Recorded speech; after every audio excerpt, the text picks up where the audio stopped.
Ito guys, good morning! Welcome to my YouTube channel. Ito pong lulutuin natin ngayon. Kailangan po natin ng chikwa, shiso, and then ito yung baby cheese. Baby cheese po siya. And then ito yung natira ko na may with almond. So, and ito po yung ating wrap, lumpia wrap. Yan po ang ating gagamitin. So, samahan niyo po ako. First po, itong chikwa, gupitin natin. Hatiin natin yan. Ganyan po. Lagyan natin siya para gupitin. So, nagupit na natin yung isang side. Hatiin naman po natin siya sa gitna. Ganyan po siya kalaki. And then, itong cheese, eksakto po yun guys, yung haba niya. Ayan. Ito pong ating cheese.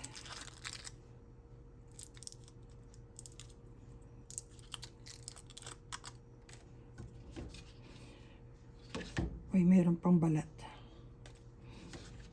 So, hatiin po natin siya sa 4. Hindi natin kailangan yung sobrang dami ng cheese guys. Tama na yung ganyang kalalaki.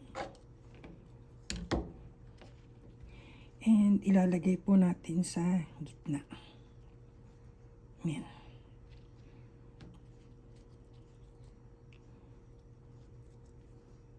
So ayan po guys, meron tayong 10 pieces ng chikwa na hinati natin sa And then ito, pag-ihahiwalay natin, this 10 pieces din po itong wrap natin. Pag-iwahiwalayin natin yan guys. Umpisa na natin guys magbalot ng chikwa. Unahin po natin itong ating shiso. And then itong ating chikwa. Balutin po natin.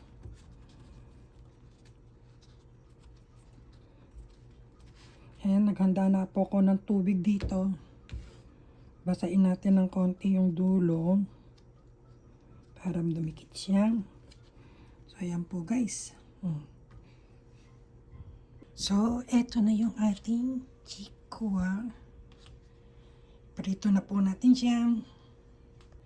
So, ayan guys. Medyo mainit na yung mantika natin.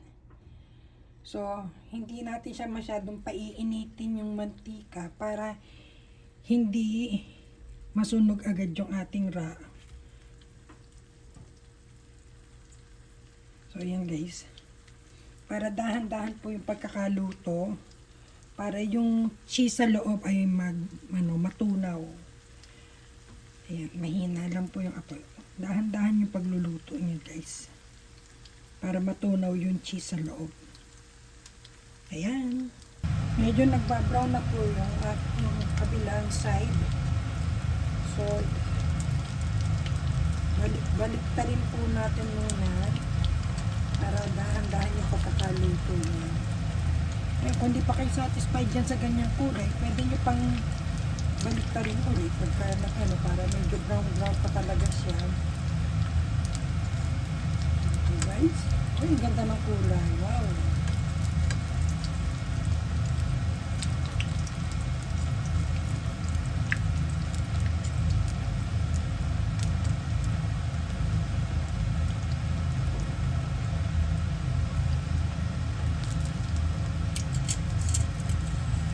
Eh, paniin na natin siya guys.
So, ayan po ang ating chikwa turol.